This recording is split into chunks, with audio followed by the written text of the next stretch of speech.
দেখে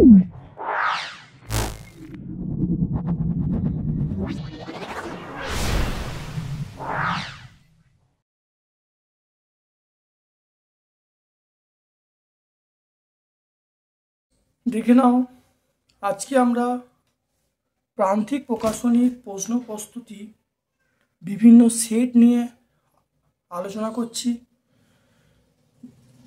আমাদের আলোচ্য বিষয় ভৌতবিজ্ঞান।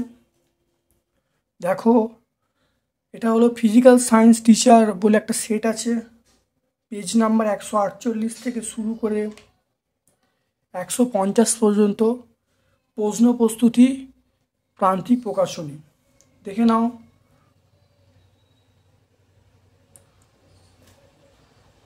কোনটি জীবাশ্ম জ্বালানি নয়? ডিজেল, পেট্রোল, কয়লা, সৌরশক্তি। এটা হবে অপশান ডি, হবে সৌরশক্তি। কোনটি 300K এর সমান? 300K সমান হলো 30 সেন্টিগ্রেড। 273 সঙ্গে 30 যোগ করলে 300K হচ্ছে 303K। তাহলে কোনটি 303 কেলভিনের সমান? এটা 30 সেন্টিগ্রেড। কারণ এখানে দেখো, দেখে নাও, 273 প্লাস 30, এটা করলে আমরা কত বলবো? 303 বলবো, 303K। তারপর দেখো এসটিপিতে 22.4 লিটার SO2 ভর। এসটিপিতে এটা হলো আমরা কত বলবো? 64 বলবো। এস এর মানে 32, আর এখানে O2 মানে 32, তাহলে 32 প্লাস 32 64 গ্রাম। উত্তল দর্পণে সৎবিম্ব প্রতিবিম্ব তৈরি হয়। এটা হলো অসৎ। উত্তল দর্পণে সৎ বস্তুর প্রতিবিম্ব তৈরি হয় অসৎ এবং সমশীর্ষ। তারপরে রৈখিক প্রতিসরাঙ্কের একক হলো ডিগ্রি সেন্টিগ্রেড টু দি পাওয়ার -1। তারপর হাইপারমেট্রোপিয়া বা দীর্ঘদৃষ্টি দূর করার জন্য চশমা ব্যবহার করা হয়। হাইপারমেট্রোপিয়া বা দীর্ঘদৃষ্টি দূর করার জন্য চশমা ব্যবহার করা হয়। উত্তল লেন্স ব্যবহার করব। এটা হলো অপশানে উত্তল লেন্স ব্যবহার করব। বিভিন্ন প্রকার তেজস্ক্রিয় বিকিরণের ফলে তড়িৎচুম্বকীয় তরঙ্গ হলো আমরা কি বলবো? অপশান বি বলবো, গামা রশ্মি। দেখো, রোধাঙ্কের সিজেস একক আমরা বলবো ওহম সেন্টিমিটার। আমরা এটাকে মানে প্রচলিত একক বলবো, আর রোধাঙ্কের এসে একক আমরা বলবো ওহম মিটার বলবো।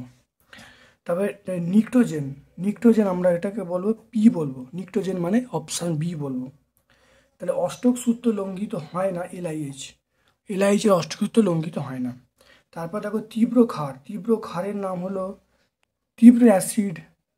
অপশান এ বলবো HCl। তীব্র অ্যাসিড আমরা কি বলবো? HCl বলবো। H2Sকে শুষ্ক করতে আমরা ব্যবহার করি P2O5 ব্যবহার করি। কাঁসার উপাদান আমরা কি বলবো? কাঁসার উপাদান আমরা বলবো অপশান বি, Cu+Zn এই উপাদান। সম্পৃক্ত হাইড্রোকার্বন নয় কোনটা? তো হাইড্রোকার্বন নয়, সেটা আমরা বলবো C2H2 সম্পৃক্ত হাইড্রোকার্বন নয়। তারপর দেখে নাও একটি জৈব গ্রিনহাউস গ্যাসের নাম। এটা মিথেন, CH4 বলবো। মিথেন হাইড্রেটের সংকেত হলো CH4, 5.7 H2O।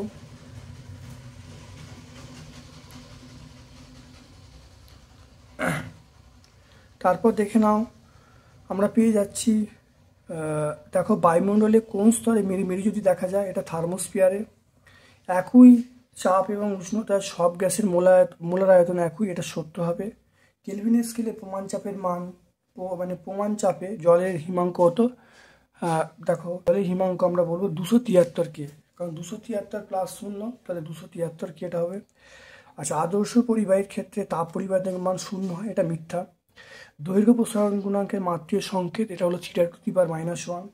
তারপর দেখো, দন্ত চিকিৎসা আমরা ব্যবহার করি অবতল দর্পণ। স্পষ্ট দর্শনের ন্যূনতম দূরত্ব আমরা 25 সেন্টিমিটার বলবো। কোন যন্ত্র দিয়ে বিভবের মাপ হয়? বিভবের মাপ হয় ভোল্টামিটার। তারপরে ফিউজ তারের উপাদান হলো টিন এবং সীসা। মৌলের পর্যায়গত ধর্ম নয়, সেটা আমরা বলবো মৌলের বর্ণ। আর তেজস্ক্রিয় পদ্ধতি এসে আমরা কি বলবো? বেকারেল বলবো। ক্ষার ধাতু আমরা বলবো Na বলবো, ক্ষার ধাতু Na। তারপরে কপারটা আমরা বলবো, দেখো চ্যালকোপাইরাইটিস। সন্ধিগত মৌল আমরা বলবো সিউ, আর আয়রনটা বলবো সিটারাইট। এই ছকটা বলবো অবশ্যই। আর তড়িৎ বিশ্লেষণের সময় ক্যাথোডে যে বিক্রিয়া ঘটে সেটা হলো বিজারণ বিক্রিয়া ঘটে। তারপরে তড়িৎ বিশ্লেষণ প্রক্রিয়ায় কী প্রকার তড়িৎ ব্যবহার করা, এটাও সমপ্রবাহ ডিসি। একটি জৈব তড়িৎ বিশ্লেষক পদার্থের নাম সেলুলোজ বলবো। তারপরে নাইট্রোলিয়াম কি, নাইট্রোলিয়াম হলো নাইট্রোলিয়াম হলো দেখো ক্যালসিয়াম সাইনামাইড এবং কার্বনের ধূসর মিশ্রণ। ক্যালসিয়াম সাইনামাইড এবং কার্বনের ধূসর মিশ্রণকে নাইট্রোলিয়াম বলবো। সোডামাইডের সংকেত হলো NaNH2। সোডামাইড হলো NaNH2। অসওয়াল পদ্ধতিতে কোন অ্যাসিড প্রস্তুত করা হয়? এটা HNO3। এলপিজির মূল উৎস আমরা বলবো বিউটেন। তারপরে সরলতম অ্যালকেন, এটা CH4। পলিভিনাইল ক্লোরাইডের মনোমার নাম হলো, এটা ভিনাইল ক্লোরাইড, এটার নাম হলো ভিনাইল ক্লোরাইড। তারপর দেখো জীবাশ্ম জ্বালানি কাকে বলে, এটার উদাহরণ দিতে বলেছে, এটা অবশ্যই তোমরা পেয়ে যাবে, দেখে নাও। আমরা যে বইয়ের সাহায্য নিচ্ছি সেটা হলো অভিনব ভৌতবিজ্ঞান ও পরিবেশের সাহায্য নিচ্ছি, দেখে নাও, সেটা দেখে নাও ভালো করে। অর্থাৎ প্রাকৃতিক বিপর্যয়ের ফলে মাটির নিচে উদ্ভিদ ও প্রাণী চাপা পড়ে যায়, লক্ষ লক্ষ বছর ধরে সেগুলি চাপ, তাপ, ব্যাকটেরিয়ার দ্বারা পচনের ফলে, রাসায়নিক পরিবর্তনের ফলে কয়লা, পেট্রোলিয়াম, প্রাকৃতিক গ্যাস জ্বালানিতে রূপান্তরিত হয়। এগুলিকে আমরা বলবো জীবাশ্ম জ্বালানি বলবো। তারপর দেখে নাও যে এটা আমরা দেখে নেব আদর্শ বায়ু অপেক্ষা শুষ্ক বায়ু অপেক্ষিত ভারী। এটা আমরা ছায়া প্রকাশনী বই দুয়ারি গাঙ্গুলি মাইতি পেজ নাম্বার 17 অবশ্যই আছে, তোমরা একটু দেখে নেবে। পরেরটা দেখে নাও, একটা অঙ্ক আছে, দেখে নাও। বলা আছে বায়ু সাপেক্ষে জলের প্রতিসরাঙ্ক। তাহলে এটা জলের প্রতিসরাঙ্ক বায়ুর সাপেক্ষে আমরা বলবো 4/3। বায়ু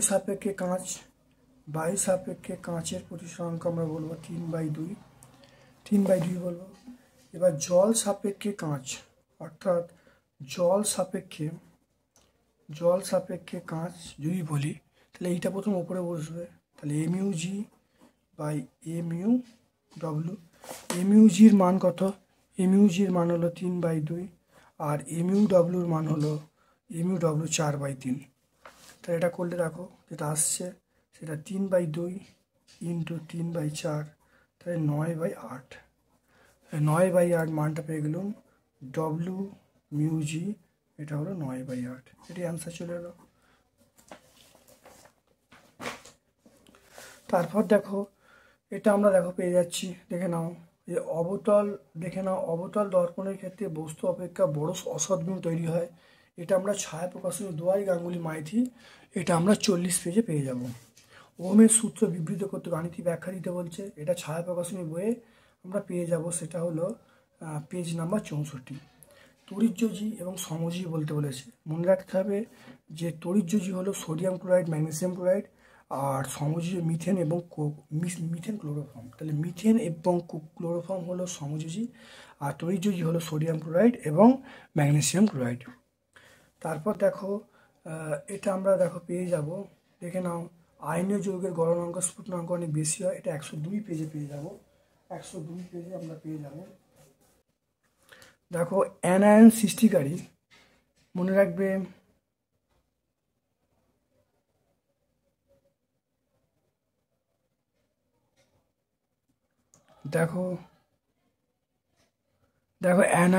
অ্যানায়ন সৃষ্টিকারী মৌলটির আয়নীভবন শক্তি যথেষ্ট কম। তাহলে মনে রাখতে হবে এখানে এর ক্ষেত্রে আয়নীভবন শক্তি কম, তাতে কি হচ্ছে, খুব সহজে ইলেকট্রন বর্জন করে ক্যাটায়নে পরিণত হতে পারছে। তাহলে এই জন্যেই তাদের কিন্তু গলনাঙ্ক স্ফুটনাঙ্ক বেশি হয়। এদের আয়নন শক্তিটা অনেক কম, অর্থাৎ বন্ধন শক্তিটা কম। বন্ধন শক্তি কম হওয়ার জন্যে অর্থাৎ এদেরকে এদের গলনাঙ্ক স্ফুটনাঙ্ক খুব বেশি হয়। বলা আছে এটা ছায়া প্রকাশনী বই আমরা 115 পেজে, সরকার ঘোষের ভৌতবিজ্ঞানের বই থেকে আমরা বলছি, দেখে নাও লাইকের অ্যামোনিয়া বোতল খোলার সময় উচ্চ চাপে দ্রবীভূত চাপ মুক্ত হওয়ার সঙ্গে সঙ্গে ছিটকে চোখে পড়তে পারে, ফলে চোখের ক্ষতি হয়। এই জন্যে ঠান্ডা করে লাইকের অ্যামোনিয়া বোতলটা খুলতে হয়। দেখে নাও আমি চলে আসছি পরেরটায়, চলে আসছি দেখে নাও জিঙ্ক এবং অ্যালুমিনিয়াম আকরিকের নাম। এটা আমরা ছায়া প্রকাশনী বইয়ে দুয়ারি গাঙ্গুলি মাইতি P131 পেয়ে যাব। তারপর দেখো ধাতুর থেকে আকরিক নিষ্কাশন পদ্ধতি বিজারণ প্রক্রিয়া, এটা আমরা পেজ নাম্বার 130 আমরা পেয়ে যাব। ইথিলিনের সঙ্গে ব্রোমিনের বিক্রিয়া, এটা আমরা পেজ নাম্বার 144 পেয়ে যাব। তারপর দেখো C2H2 মানে ইথিলিন থেকে কিভাবে দেখো রূপান্তর হচ্ছে Br2CH। তারপর দেখো এখানে CH Br2, এখানে CH একটা হবে, যাই হোক CH Br2 এটা কিভাবে হচ্ছে সেটা তোমরা 135 পেজে পেয়ে যাবে। অর্থাৎ মানে দেখবে ইথিলিনের সঙ্গে ব্রোমিনের বিক্রিয়া দেখবে। আর এখানে দেখো অ্যাসিটিলিনের সঙ্গে ব্রোমিনের বিক্রিয়া, এখানে হলো ইথিলিনের সঙ্গে ব্রোমিনের বিক্রিয়া। দুটো বিক্রিয়া দেখবে 144-145 পেজে আছে দুয়ারি গাঙ্গুলি মাইতির টেক্সট বই। তারপর আমরা দেখে নেব যে 130 দেখাচ্ছে 4-এর দাগে 3-এরটা। 4-এর দাগে 3-এরটা হলো পদার্থের আপাত ও প্রকৃত প্রসারণ গুণাঙ্কের কোনটা মৌলিক। মনে রাখবে পেজ নাম্বার 30-এ আছে। পেজ নাম্বার 30-এ মনে রাখবে প্রকৃত প্রসারণ গুণাঙ্ক মুসল ধর্ম। কেন? কারণ আমরা জানি প্রসারণ গুণাঙ্ক সমান আপাত প্রসারণ গুণাঙ্ক প্লাস পাত্রের প্রসারণ গুণাঙ্ক। ঠিক আছে, এবার এখানে চলে এসো, দেখে নাও যে কোনো তরলে আপাত প্রসারণ গুণাঙ্ক পাত্রের উপাদানের আয়তন প্রসারণ গুণাঙ্কের উপর নির্ভরশীল। কোনো নির্দিষ্ট তরলকে বিভিন্ন পাত্রে রাখলে আপাত প্রসারণ গুণাঙ্ক বিভিন্ন হয়, কিন্তু প্রকৃত প্রসারণ গুণাঙ্ক অপরিবর্তিত থাকে। তাই কোনো আপাত ও প্রকৃত প্রসারণ গুণাঙ্কের মধ্যে প্রকৃত প্রসারণ গুণাঙ্ক তরলের নিজস্ব ধর্ম প্রকাশ করে। খুব ভালো করে মনে রাখবে, খুব ইম্পর্টেন্ট টপিক। তারপর চলে আসবো, দেখো বলা আছে দেখাও যে আয়তন প্রসারণ গুণাঙ্ক একক আয়তনের উপর নির্ভর করে না, শুধুমাত্র তাপমাত্রার উপর নির্ভর করে। দেখে নাও আয়তন প্রসারণ গুণাঙ্ক। দেখো আয়তন প্রসারণ গুণাঙ্ক উপরে আয়তন নিচে আয়তন শুধু তাপমাত্রার উপর নির্ভর করছে। তাহলে আয়তন প্রসারণ গুণাঙ্ক তাপমাত্রার উপর নির্ভর করছে না। একক আয়তনে দেখো তাপমাত্রার উপরে, এখানে দেখো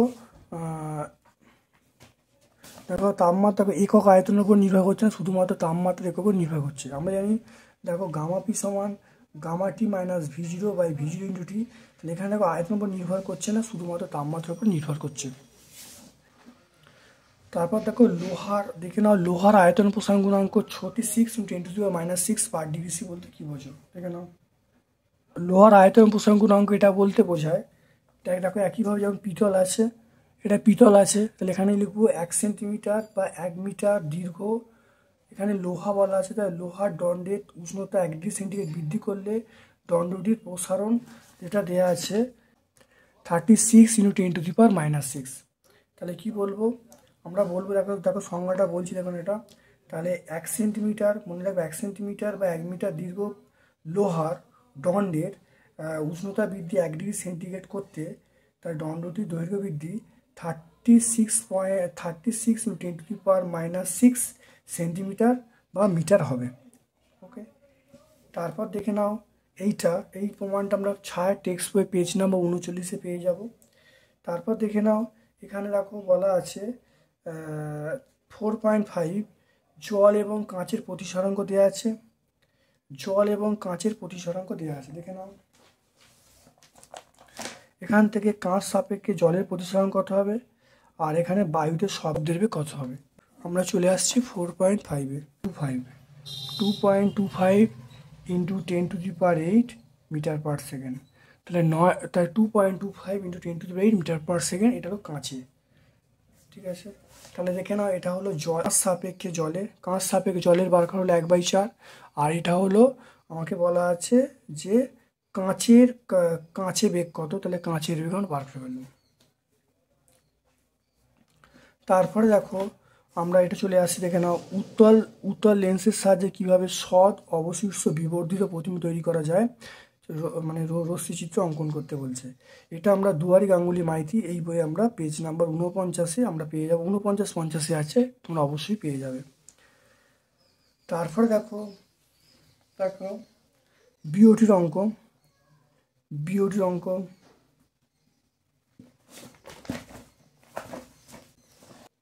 তাহলে দৈনিক ব্যয়িত শক্তি দৈনিক ব্যয়িত শক্তি।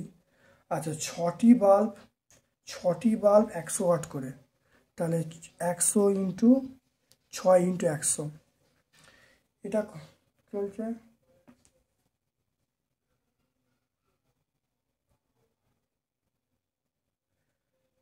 ঠিক আছে, তারপর এখানে বলা আছে, তারপরে এটা আমরা বলছি প্রতিদিন 10 ঘন্টা করে, তাহলে ইন্টু 10 প্লাস 3টি পাখা ওয়াট হলো 80, প্রতিদিন কত? 10 ঘন্টা ধরে। আবার বলছে একটি ইস্ত্রি মানে হলো 1.5 ইন্টু 10⁻³ একটা ইস্ত্রি, এটা চলছে 30 মিনিট।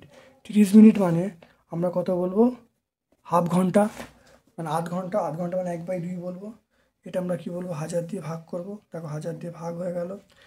এবার দেখে নাও এটা কত হচ্ছে, তাহলে দেখে নাও 6000 প্লাস এরকম 318 00 প্লাস দেখে নাও এটা হলো 1500/2। 1500/2 মানে 750। এটা হলো, এটা বিওটি আমরা বলবো। তাহলে বিওটি হলো, তাহলে এইটা প্লাস এইটা প্লাস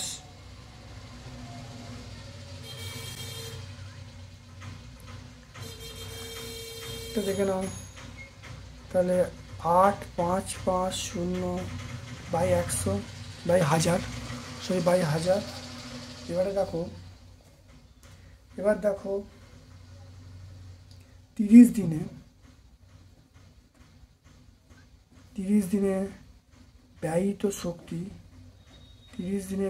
শক্তি আমরা কত বলবো? এটা বিওটি বলবো। তাহলে 8550/1000 ইন্টু 30 দিনে 30, এটা গেল। তা দেখে নাও,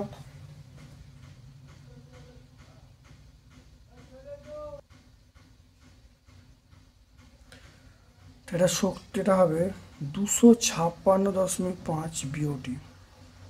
তাহলে এই শক্তি ব্যয় হচ্ছে। এবারে 1 বিওটিতে খরচা দেখো 6 টাকা, তাহলে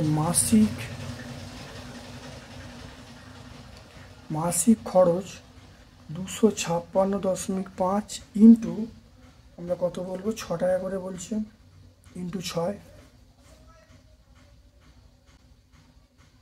এটা আমরা বলবো 1539 টাকা। 1539 টাকা। তারপর দেখো C8টা ওয়াট ঘন্টা কোন রাশির একক? এটা মানে ব্যয়িত তড়িৎ শক্তি। তাহলে আমরা এখানে কি বলবো? দেখে নাও ফ্রেমিংয়ের সূত্র, ফ্রেমিংয়ের বামস্ত নিয়ম, এটা আমরা পেজ নাম্বার 78-এ বলবো, পেজ নাম্বার 78। আর ওয়াট ঘন্টা কার একক? ওয়াট ঘন্টা হলো ব্যয়িত শক্তি। আমরা কি বলবো? ব্যয়িত শক্তির একক। 4.7 তাকে এখানে বলা আছে দৈর্ঘ্য L1/L2, এর মানটা 1/2 বলা আছে। প্রস্থচ্ছেদ মানে A1/A2, এটা আমরা 3/2 বলা আছে। প্রবাহ মাত্রা আমরা কি বলবো?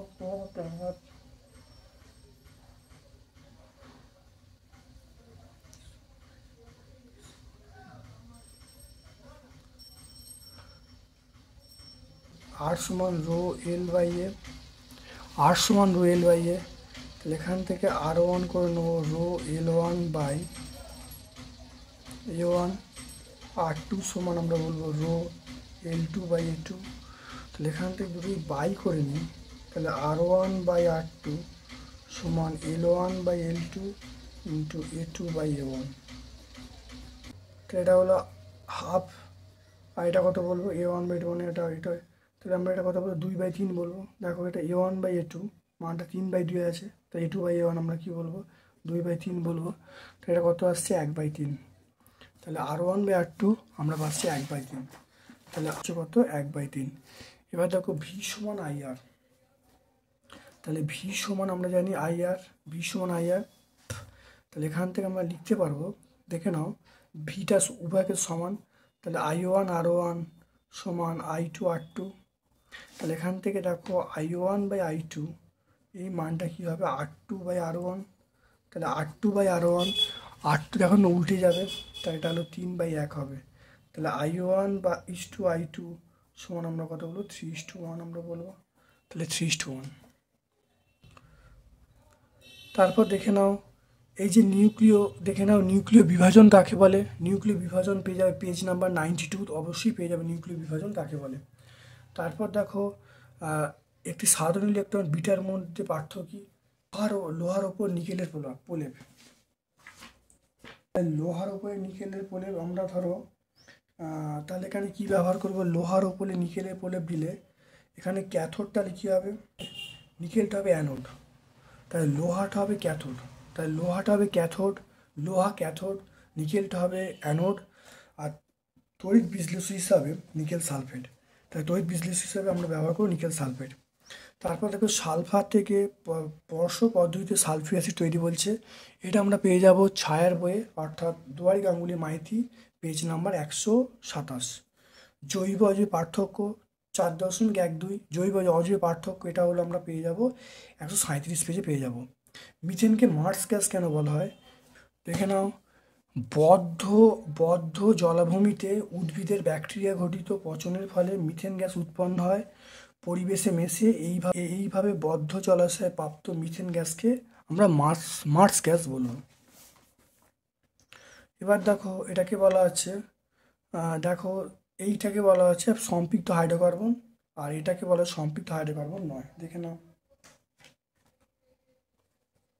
সম্পৃক্ত হাইড্রোকার্বন আমরা এটা ছায়ার বইয়ে 136 পেজও পেয়ে যাব। দেখে নাও সম্পৃক্ত হাইড্রোকার্বন অর্থাৎ যে সকল পরমাণুতে এক বন্ধন থাকবে তাদেরকে আমরা সম্পৃক্ত হাইড্রোকার্বন বলবো। এখানে এইটা দেখো এটা হলে একটা বন্ধন থাকবে, অর্থাৎ CH3, এটাকে লিখবো CH3 বন্ড CH3, তাহলে এটাকে আমরা বলবো সম্পৃক্ত হাইড্রোকার্বন। আর এটা দেখো C2H2 মানে এটাকে আমরা লিখবো, দেখো এক বন্ধন থাকবে মানে CH3 বন্ড CH3, এটাকে আমরা লিখবো এরমভাবে।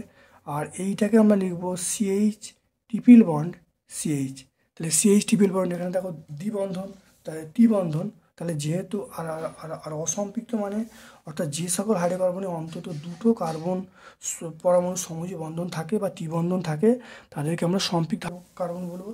তাহলে এখানে দেখো ত্রিবন্ধন যাচ্ছে CH ট্রিপল বন্ড CH, তাহলে এই জন্য এটা হলো অর্থাৎ অ্যাসিডিন হলো অসম্পৃক্ত হাইড্রোকার্বন।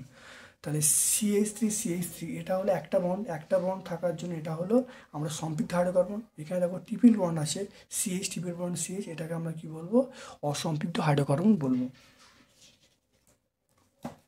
আজকে আমরা এখানেই ভিডিওটা রাখছি। যদি ভালো লাগে একটা লাইক করবে, চ্যানেলটাকে সাবস্ক্রাইব করবে, বেল বাটনে ক্লিক করে রাখবে। আমার পক্ষ থেকে সকলকে ধন্যবাদ শুভকামনা জানিয়ে আজকের মতো ভিডিও শেষ করলাম। Thank you.